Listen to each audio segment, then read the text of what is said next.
Estou aqui com João Dionísio Amoedo, fundador do Partido Novo, para uma entrevista com o Instituto Liberal. João, muito obrigado por conceder essa entrevista. E vamos lá. Primeira pergunta que eu acho que você deve receber muito, né? Por que mais um partido? Quer dizer, já não tem partido demais no Brasil? Bom, Rodrigo, obrigado aí pela oportunidade de falar um pouquinho do Novo. Realmente acho que essa era uma pergunta muito frequente, mas eu acho que, resumindo assim, os pontos principais. Quando a gente pensou em montar o partido, algumas coisas chamavam a atenção. A primeira era o seguinte, a gente dizia, bom, a gente no Brasil paga uma carga tributária enorme e não tem serviços razoáveis em contrapartida. Então tem alguma ineficiência, tem alguma coisa funcionando mal aqui. Segunda demanda era, bom, as pessoas precisam participar da política, porque só assim que as coisas podem mudar. E a gente olhava o cenário e dizia, bom, ninguém quer participar dos partidos que estão aí por dois motivos principais. Um, porque todos eles já se sentem, as pessoas sentem que já tem um dono, que não vão poder entrar, tem medo de entrar na política. Então a gente achou que começando um partido do zero seria mais fácil atrair as pessoas. E segundo, quando a gente começou a olhar, a ideia da defesa de um Estado menor, de um Estado menos intervencionista, da maior participação dos indivíduos, isso não era vendido por nenhum dos partidos existentes. Então, em função dessas duas coisas principais, que a gente disse, bom, vamos tentar esse trabalho difícil e complicado e bastante burocrático, mas o caminho passa por aí. Passa pela montagem de alguma coisa diferente de tudo que está aí. De tudo que está aí. Era esse o espírito. E aproveitando o gancho, então, o que o Novo traz de novo? Já que não é nenhum partido desse que está aí que represente esses valores e ideias, o que ele traz de novo efetivamente? Eu acho que tem dois tipos de coisa. Quer dizer, primeiro, o Novo se iniciou sem nenhum político. Quer dizer, a gente começou o partido com pessoas que nunca tiveram participação política efetiva, nem concorreram a nenhum cargo eletivo. Então, essa é uma primeira característica.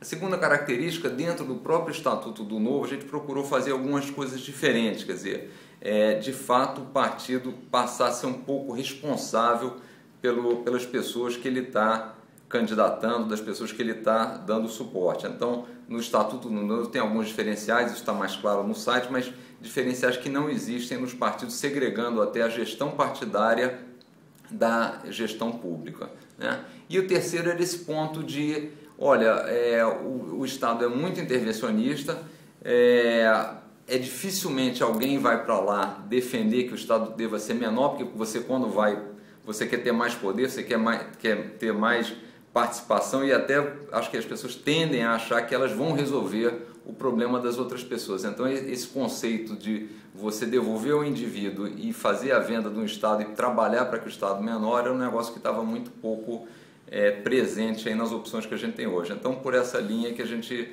achou que tinha que começar a trabalhar. Tá, e aproveitando então para focar nesse terceiro ponto, eu mesmo tenho sido um crítico de que há uma hegemonia de esquerda no Brasil. Todos eles que estão aí, pelo menos os principais partidos, de alguma forma ou de outra defendem essa solução via mais Estado, né? Eu sei que rótulos são perigosos, eles simplificam demais, mas vamos lá, se eu te colocar que Reagan e Thatcher são de direita e que o modelo que temos no Brasil hoje é de esquerda, o Novo teria algum problema de se identificar com essa direita? Não, a gente não teria problema em se identificar com essa direita. Por que a gente até tem evitado alguns rótulos? Eu particularmente tenho uma preocupação grande pelo seguinte, quer dizer, no Brasil os rótulos são muito mal interpretados, as pessoas não têm a noção correta do rótulo e usam isso como uma simplificação. A gente prefere ir muito mais na lógica das ideias, na lógica dos argumentos. E a gente sempre tem o receio de, ao adotar um rótulo, você eliminar o debate. Então a gente não quer eliminar com as pessoas o debate em cima dos nossos valores, das nossas ideias, dos nossos princípios. Agora, claramente, na hora que a gente expõe no que o Novo acredita, livre iniciativa, livre mercado, o indivíduo como gerador de riquezas, ele se aproxima claramente de um rótulo liberal ou de direita. Sim, para quem entende esses conceitos com toda a linhagem do liberalismo clássico ou de concentrar no indivíduo a soberania em vez de no Estado, seria então associado a esse pensamento dito de direita, né? Exatamente. Tá. Em relação à privatização, tema do meu último livro aí, Privatize Já. O que falta privatizar? O Novo tem postura em relação a isso firme? Faz sentido um Estado empresário, inclusive nos setores de petróleo ou de bancos, por exemplo? Eu acho que não faz sentido nenhum. O Novo defende que, normalmente, o Estado dado o mesmo custo, é muito mais ineficiente do que a iniciativa privada. O Estado tem uma competência muito limitada, então ele já cuida mal de algumas coisas que ele deveria estar fazendo, como segurança, saúde, e não tem porquê, educação, quer dizer, não tem porquê o Estado estar se metendo em exploração de petróleo, em manutenção de estradas, em bancos, quer dizer, não tem porquê o Estado estar nisso, quer dizer, então a gente é totalmente a favor dessas áreas serem privatizadas, o Estado reduzir a sua atuação e focar naquilo que dificilmente a iniciativa privada vai conseguir fazer ou consegue fazer, pelo menos hoje, no estágio atual do país. Essa era a próxima pergunta, então. Quais seriam essas principais funções que sobrariam na mão do Estado? A gente acredita que na preservação do valor da moeda, a educação, nós acreditamos que o Estado deva focar na educação básica, prover uma educação básica de qualidade, depois nível superior, e acho que a iniciativa privada pode dar conta disso. E qual a opinião sobre os vouchers defendido por Milton Friedman, que é a Vale Educação, né? Que você delega o poder de escolha às famílias e gera competição do lado da oferta? A gente acha esse uma boa alternativa, quer dizer, sem dúvida é algo para ser mais explorado no Brasil, que é muito pouco utilizado, ou quase nada utilizado, né? Então não faz sentido, quer dizer, a gente imagina que realmente você ficar focando no ensino superior, criando bolsas e mais bolsas, quando o ensino básico, onde você realmente poderia diminuir as desigualdades, esse não foi ainda entregue, né? Então acho que o Estado deveria estar nisso. Complementando então a sua pergunta, então preservação da moeda, educação básica, segurança, né? Quer dizer, defesa das fronteiras, tudo a partir de relações internacionais, e aí saúde seria outro tópico, mas esse também, acho que esse pode ser desenvolvido pouco mais com a iniciativa privada também, lembrando sempre que no Brasil, quer dizer, existem alguns lugares onde dificilmente você vai ter interesse da iniciativa privada, tanto na educação quanto na saúde, em estar presente. Então, acho que o Estado, a gente entende que ele deve ter situações emergenciais onde ele aí dá suporte a uma população mais carente. E de preferência de forma descentralizada, imagino eu, né? De forma totalmente descentralizada. Sempre perto do local que é mais necessário, a gestão costuma ser mais eficiente do que concentrado num poder distante em Brasília, por exemplo. Exatamente. Quer dizer, quanto mais descentralizado, quer dizer, é o mesmo raciocínio que leva no limite a gente achar que nenhum gestor melhor do que o próprio indivíduo da sua vida. Então, quanto mais descentralizado, quer dizer, quanto mais na ponta puder ser isso, melhor. Tá certo. Partindo mais para o dia a dia, para o cotidiano dos eleitores aí em potencial, como é que melhoraria a questão da infraestrutura no Brasil? A gente sabe que isso é um grande gargalo, a gente sabe que isso é um dos principais itens do tal custo Brasil. Qualquer empresário sofre com logística, com transporte. Como é que a gente poderia melhorar isso no Brasil? Qual é a proposta do Novo? Olha, acho que aí a gente ainda está, eu diria para você o seguinte, nós estamos muito ainda na questão dos valores, então algumas coisas que a gente entende que vão nessa linha. Primeiro, desburocratizar. Segundo, o que a gente vê hoje, quer dizer, há uma grande preocupação do governo em tabelar a taxa de retorno dos investidores. É uma preocupação muito grande de quanto o investidor vai ganhar, quando na verdade a concorrência, a livre concorrência, o incentivo à concorrência vai fazer com que a gente tenha mais pessoas, mais investidores, mais empresas tendo interesse em atuar na infraestrutura e consequentemente a própria competição vai levar a melhor tarifa sem deixar com que o serviço deixe de existir, deixe de ser bem feito, né? Então eu diria que aí é muito na linha da competição, quer dizer, abrir o máximo possível do mercado e regras muito transparentes, quer dizer, deixar o mercado atuar. Sim, tem muitas pessoas que reclamam, por exemplo, de preço de pedágio, esse tipo de coisa, mas eu costumo dizer que o IPVA é muito mais perverso, porque é um custo mais disfarçado, oculto, paga quem não necessariamente usa aquele serviço, e mal bem melhor ter estradas decentes do que estradas que são verdadeiros queijos suíços em termos de buraco e que custaram uma fortuna. Então, pelo visto, passaria a princípio aí por mais iniciativa privada nesse setor também, né? E acho que um ponto importante é isso que você falou, quer dizer, o serviço deve ser pago por quem está utilizando, né? Quer dizer, quem está utilizando vai saber se vale a pena ou não é aquele serviço. Então, essa ideia de você não ter os custos muito transparentes, porque você acaba distribuindo o custo de um serviço que é prestado por um grupo específico por todo mundo, é uma ideia que definitivamente não nos agrada. Certo, perfeito. Bom, eu vejo, acompanho os valores e ideias, o Partido Novo realmente tem colocado uma ênfase muito grande no longo prazo, na questão da sustentabilidade das ideias e tudo mais. Como é que é possível conjugar essa visão de longo prazo com a necessidade de se vencer eleições, né? E além de tudo, eu acrescentaria a questão de alianças para governar. Como é que seria isso? Aí a gente está fazendo uma aposta, na verdade, na aliança com o cidadão, né? Eu acho que o Novo justamente tem uma preocupação grande, que por isso essa discussão das ideias, é deixar muito claro os valores e aquela história que a gente acredita muito, sempre um direito está sempre associado a um dever, quer dizer, então um dos processos que a gente quer fazer e está fazendo é justamente criar a consciência nas pessoas, quer dizer, não existe partido bom, não existe partido ruim, quer dizer, existe a participação das pessoas. Então você tem um núcleo de ideias, que é o que a gente está trazendo, a gente está trazendo uma proposta, agora isso vai depender muito da participação das pessoas. Eu acho que a questão das coligações é um negócio difícil hoje em dia, até porque nenhum dos partidos que tem aí tem uma visão muito clara, tem uma ideia muito clara, quer dizer, as coligações são sempre muito baseadas em pessoas. E a gente quer tornar o Novo uma coisa diferente, a gente quer construir um projeto baseado em cima de ideias. Quer dizer, sempre que tiverem outros partidos que tenham ideias semelhantes, compartilhando os mesmos valores, a coligação vai ser uma aliança programática vai ser bem vista. Agora, fora disso, não faz muito sentido. Agora, o que a gente quer também, ao mesmo tempo, é isso, é levar as pessoas para entenderem esses objetivos, entenderem a lógica desses argumentos e elas saberem que elas têm que participar. Quer dizer, que a história, a gente, por exemplo, é contra o voto obrigatório, mas é a favor do voto consciente.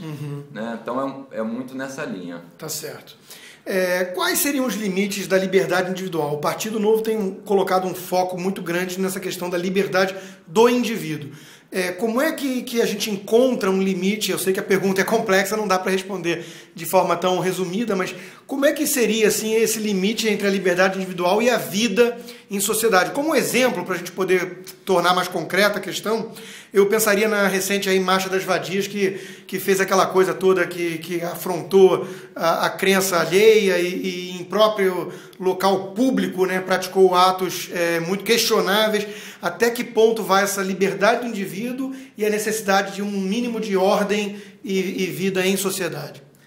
Eu acho que aí, eu até andei lendo algumas coisas nessa linha, e que uma dessas leituras me levou muito à ideia do que eu acho que seria razoável. Quer dizer, eu acho que aquilo tudo que a pessoa faz dentro da sua privacidade, sem ferir terceiros, ela deve ter total liberdade. Na medida em que você começa a incomodar terceiros e a fazer coisas em vias públicas, em locais públicos, faz todo sentido ter algum tipo de limitação. Quer dizer, você não pode forçar outras pessoas a serem obrigadas a partilharem de atos ou de manifestações em locais públicos, interferindo no direito de terceiros, né? Então, liberdade não seria o sinônimo de anarquia, né? Exato, liberdade não seria o sinônimo de anarquia. Eu acho que a liberdade é o direito de escolha de cada um, desde que ele esteja funcionando dentro do universo dele.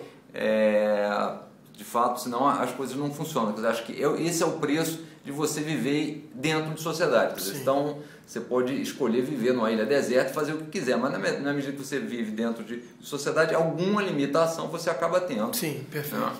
E tendo em vista um outro valor importante do Novo, que é a igualdade perante as leis, né, que o Novo defende, qual seria a visão, então, sobre cotas raciais, por exemplo, ou união do mesmo sexo? Olha, a união do mesmo sexo vai dentro da linha das liberdades individuais. A gente acha que todo mundo deve ser livre para fazer as escolhas e se unir a quem julgar que faça sentido. Quer dizer, acho que a liberdade de escolha para nós é muito clara aí. Cotas raciais é uma coisa que para nós não faz sentido. A impressão que dá é que a gente está resolvendo alguns problemas, criando outros problemas, né? Então, você tem um problema de educação, você tem um problema de aprendizado e você aí busca um atalho. Quer dizer, você, em vez de ir na base da questão e procurar resolver a qualificação com educação de qualidade lá embaixo, você procura buscar atalhos para suprir isso. A gente acha que isso não funciona, né? E pelo contrário, você acaba criando classes diferentes. Segregando ainda mais, criando uma segmentação que é totalmente desnecessária, com o discurso de que aquilo você está resolvendo um problema, quando, de novo, você está saindo da questão básica, né? Certo. E em relação ao Bolsa Família, é necessário? Falta uma porta de saída? O governo parece celebrar o crescimento de um programa social que cria dependência, né? Isso não soa um tanto estranho? Não, soa muito estranho. A gente, inclusive, uma vez escreveu sobre isso, dizendo o seguinte, olha, o sucesso do Bolsa Família deveria ser a razão inversa daqueles que estão justamente tendo o benefício do Bolsa Família. Quer dizer, o Bolsa Família deveria ser um programa necessário para uma questão emergencial, para um grupo carente, e ele deveria ter uma porta de saída, e a mensuração do sucesso deveria ser a quantidade de pessoas que saem do programa e a quantidade de pessoas que estão no programa, mas sempre decrescente. E hoje acontece o contrário, quer dizer, ele virou um fim em si mesmo, quando ele deveria ser uma ponte, né? Então a gente entende que é bom você fazer esse investimento, é bom você tirar pessoas da miséria, é bom você incorporar essas pessoas no mercado de trabalho para elas produzirem, pagarem impostos, quer dizer, fazerem parte do mercado, mas isso tem que ter essa estratégia. Agora, você continuamente transformar esse programa num programa, vamos dizer, de caridade, ou num programa de quase uma mesada, não faz o menor sentido, que foi o caminho que a gente entende que está acontecendo hoje. Você endossaria, então, a frase de que o melhor programa social que existe é o emprego? Não tem a menor dúvida. Inclusive, é uma das coisas que a gente coloca, quer dizer, a meritocracia é uma coisa muito importante. Quer dizer, a pessoa tem que saber que ela é premiada pelo esforço, pelo trabalho, pela vontade de crescer. Quer dizer, é isso que estimula uma atitude ativa das pessoas. E a gente tem um certo receio dessa ação do governo, porque tanto o Bolsa Família quanto essa história do Estado babá, de fazer tudo pelas pessoas, de tomar a decisão por ela, empurra a pessoa justamente para a falta de iniciativa, para uma acomodação. Isso é muito ruim, quer dizer, não só no plano econômico, quanto no plano político também. Isso é uma coisa que nos preocupa. Certo. Partindo mais para a questão do estatuto do partido, que também vem com um diferencial em relação ao que está aí, tem um tema que tem gerado polêmica em palestras e eventos, que é a questão do impedimento aí de contínuas reeleições dentro daquele cargo eletivo, né? Quer dizer, isso por um lado não limitaria, não seria um impeditivo de que bons políticos seguissem com o seu projeto, com o seu plano no seu respectiva função? Na verdade, explicando exatamente isso que o Rodrigo falou, quer dizer, o Estatuto do Novo diz o seguinte, que um político que foi eleito para um determinado cargo, ele pode se candidatar a uma única reeleição no mesmo cargo. Então, se o sujeito foi vereador por 4 anos, ele pode ser vereador por mais 4 anos, mas ele não poderia se candidatar a mais um período, né? Agora, obviamente, ele poderia, no final de 8 anos, se candidatar a deputado, a senador, a prefeito, seja lá o que for.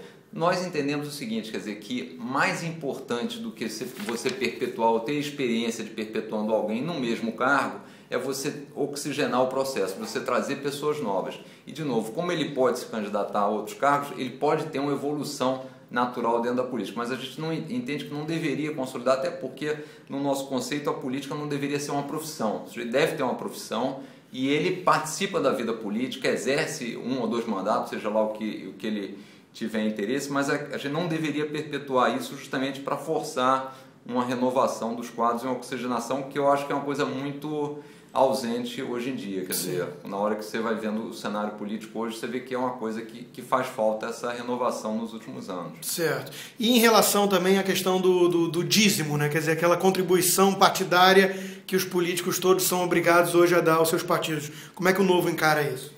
Na verdade foi até engraçado, quando nós lemos o estatuto de vários partidos, isso nos chamou a atenção, porque alguns partidos a gente imaginava que fosse assim, que um percentual do salário, normalmente em torno de 10% do salário do eleito vai para o partido, e quando começamos a ler de todos os partidos, basicamente todos contemplam a mesma coisa. Então até chamou a atenção, porque partidos da oposição e da situação usam essa mesma sistemática. No Novo a gente diz o seguinte, não, existe uma contribuição fixa, que é um valor relativamente baixo aí, para qualquer filiado, independente se ele tem cargo eletivo ou não. Até porque senão você cria um conflito de interesse. Quer dizer, amanhã o partido tem interesse em que a remuneração de todos os cargos públicos aumentem, porque certamente na mesma proporção vai aumentar a arrecadação do partido. Então é um negócio que para nós não faz nenhum sentido, quer dizer, você criar zonas onde há conflito de interesse entre o público, quer dizer, e o partido. Né? Certo. E a visão de financiamento público de campanha voltou à tona aí com essa proposta do plebiscito do governo Dilma? Qual a visão do Partido Novo em relação a isso? Olha, o financiamento, muita gente até entende que deveria ser vetado junto a empresas ou ter certas limitações. A nossa visão é um pouco mais simples. A gente entende o seguinte, o financiamento deveria ser livre para pessoas físicas e para pessoas jurídicas, mas totalmente privado, sem nenhum financiamento público. A gente entende que não adianta você limitar, porque ao limitar você dá margem ao Caixa 2, então é melhor ter isso totalmente livre. Transparente. Transparente, o financiamento público de forma nenhuma, porque você vai ter que ter mais um imposto ou pensar como é que vai ser feita essa redistribuição. E no fundo, o nosso raciocínio é o seguinte, o que determina a corrupção, e acho que se fala muito da questão do financiamento, mas o que determina a corrupção na nossa avaliação é o tamanho do Estado, quer dizer, é o poder que você, tendo um cargo público, dado o tamanho do Estado, você tem de distribuir benesses, de você fazer contratos. Então, o ataque à corrupção deve vir no problema em si, que é reduzir o tamanho do Estado e, de novo, reduzir, vamos dizer, a quantidade de recursos que são manobrados ou que são decididos pelo governo. Né? Então, atacar o mal pelas suas raízes. Atacar o mal pela raiz. Então, essa questão do financiamento, a gente entende que sem financiamento público e financiamento privado livre. Tá certo.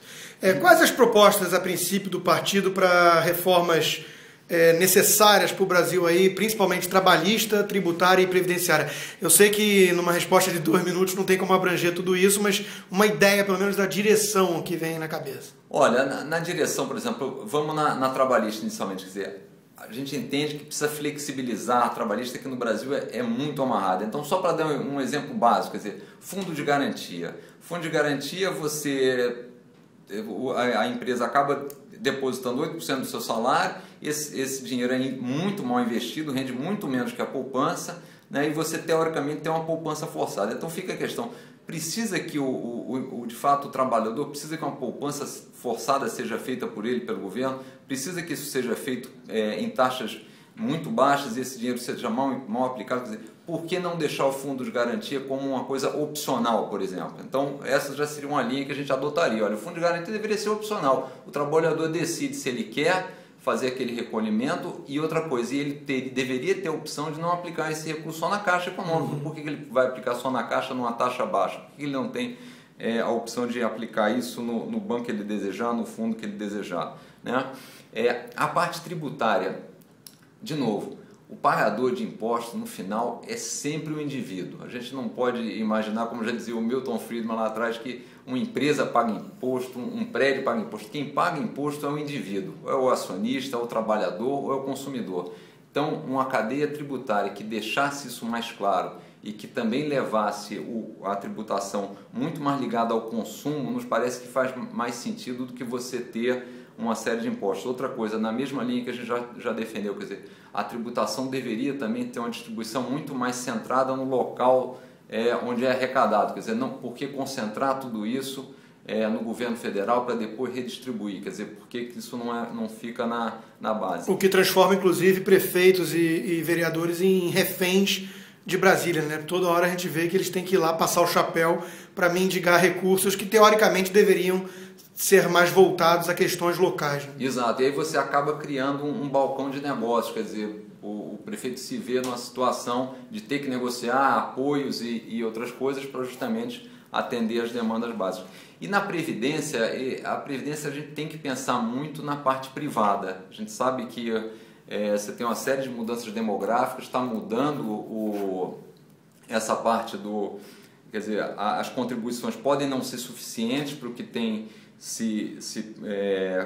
na verdade, programados de pagamentos, e então acho que a gente deveria ir numa linha de privatizar. Como foi o Chile, né? Como foi no Chile. Então acho que, de novo, essa é uma daquelas áreas onde o Estado não precisaria estar presente, a iniciativa privada poderia estar atuando melhor, com mais eficiência. Certo. Partindo por uma questão aí mais sensível para muitos eleitores hoje em dia, Como é que o partido pretende lidar com a questão ambiental? A gente quando fala da questão ambiental, a gente prefere sempre colocar ela como um sub-item do pensar o longo prazo. Quer dizer, às vezes, vendo algumas coisas, dá um pouco de receio, um foco único exclusivamente na parte ambiental, sem quantificar isso. Quer dizer, então eu fico preocupado quando você fala o seguinte: olha, a gente vai fazer alguns investimentos, alguns subsídios que vão levar, que estão um foco só no lado ambiental, e no fundo você está deixando uma conta grande para a próxima geração. Então a gente entende o seguinte: olha, a questão ambiental é importante, mas ela tem que ser precificada junto com outras coisas para que você não crie um desbalanceamento. Quer dizer, o custo de você adotar algumas opções tem que ser levado em conta, porque senão você fica com uma visão de muito curtíssimo prazo, né? Então é um exemplo: então você briga para não fazer uma hidrelétrica, porque vai ter o problema da linha d'água, não sei o quê, e aí você não tem energia suficiente, acaba usando um outro mecanismo, acaba gerando uma energia muito mais poluente do que aquela que você está brigando. Então você tem que ter um entendimento maior, e a gente sempre tende a preferir colocar a questão ambiental dentro dessa linha do raciocínio de longo prazo. Na linguagem de economista, é o custo de oportunidade para recursos escassos, né? Algo que a esquerda costuma ignorar sempre nas suas propostas. Exato. A visão em relação à maioridade penal e o desarmamento. E aí, como um corolário disso, qual é a proposta do Novo para conter a criminalidade, um dos temas mais complicados e preocupantes aí no Brasil? Aí tem algumas questões que a gente efetivamente ainda não sentou para discutir profundamente com as pessoas envolvidas, até porque o partido está no processo de crescimento, de consolidação desse processo de coleta de fichas, e a gente entende que tem que ter uma massa crítica maior para alguns assuntos. Mas claramente, dentro das liberdades individuais, a gente acha que faz sentido, é contra essa política de desarmamento. Quer dizer, isso está dentro das liberdades individuais, deveria ser mantido.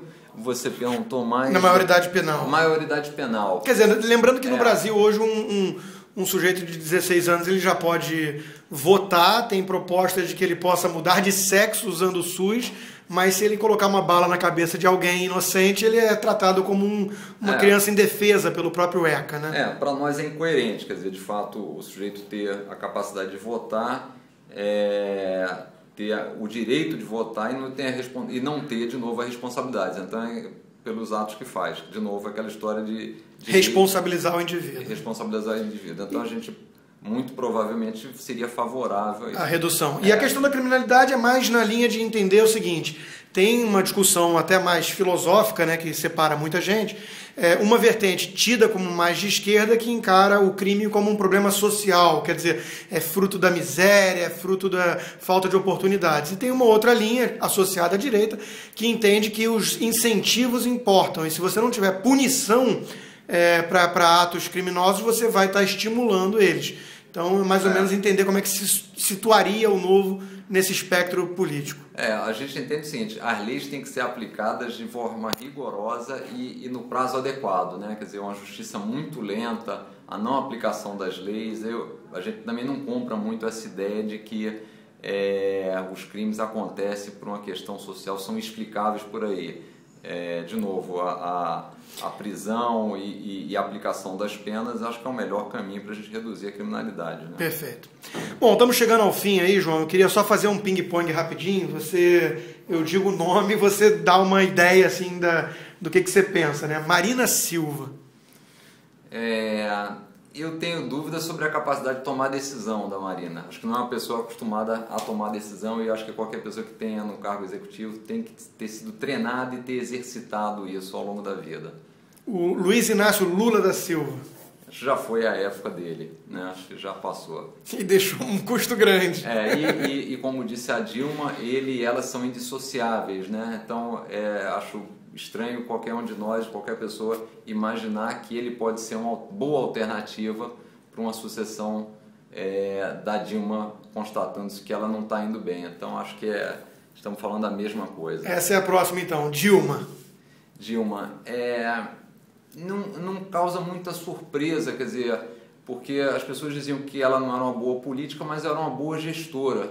Mas o histórico não mostra isso, e eu tenho sempre uma preocupação, quer dizer, com líderes que não se impõem pelo seu, eu não diria pelo seu carisma, mas pela sua forma de agregar uma equipe, de montar uma equipe. Quer dizer, um líder tem que saber incentivar e montar uma boa equipe. E saber delegar também. E saber delegar. Eu não vejo nenhuma dessas características na Dilma. Então, ela não monta equipe, ela não traz as pessoas para participarem do projeto com ela. Então, de fato, é muito difícil você, uma pessoa nessa posição, ter sucesso em qualquer projeto que venha a fazer. Certo. Joaquim Barbosa. Eu tenho medo desses endeusamentos no Brasil, de você sair das instituições e procurar o salvador da pátria. Quer dizer, eu acho que se as instituições estão ruins, se o Congresso está ruim, se os partidos políticos estão ruins, vamos tratar de trocar as pessoas dentro dessas instituições, mas as coisas têm que ser feitas pelas instituições democráticas existentes. Escolher um salvador da pátria não é o melhor caminho. Menos personalismo, né? Aécio Neves. Aécio, eu acho que das opções que a gente tem aí à frente, imaginando que o Novo não esteja pronto e não tenha candidato, me parece a melhor. Qual é a minha grande dúvida? É que eu não vejo assim, aparentemente, não é uma pessoa que me passa a sensação de ter aquela obstinação, aquele desejo que você precisa para ser um presidente da República. Eu acho que ele precisaria demonstrar um pouco mais de obstinação pela vontade de estar lá, apesar de discordar, apesar de achar que o PSDB não tem exatamente o mesmo discurso do Novo. Quer dizer, a gente acaba discutindo muitas pessoas e um pouco a sensação que dá é só aquela questão: você está fazendo isso, eu vou fazer isso melhor, mas o que a gente quer é que isso seja feito diferente. Certo. Né? E para finalizar então, José Serra. José Serra tem a obstinação que o Aécio não tem, mas é outro que eu acho que já teve sua época, já passou, não faz sentido mais pensar nele como um suposto candidato aí. Né? Pelo visto precisamos de algo novo mesmo.